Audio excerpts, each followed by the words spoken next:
கோவையில் கடல் கன்னி சாகச பொருட்காட்சி துவங்க உள்ளது.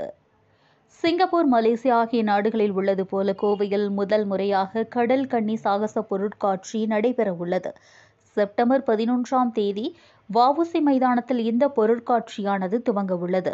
இந்த பொருட்காட்சியில் கடல் கன்னி சாகச நிகழ்ச்சிகள் மட்டுமல்லாமல் 3 லட்சத்திற்கும் மேற்பட்ட கடல் மீன்களின் வண்ண அணிவகுப்பு, பேய் வீடு, ஸ்னோ வேர்ல்டு 3D கண்காட்சி ஆகிய அம்சங்கள் இடம்பெறுகின்றன. மாலை 4 மணி முதல் இரவு 10 மணி வரை இந்த பொருட்காட்சியானது நடைபெறும் என்றும் தெரிவிக்கப்பட்டுள்ளது.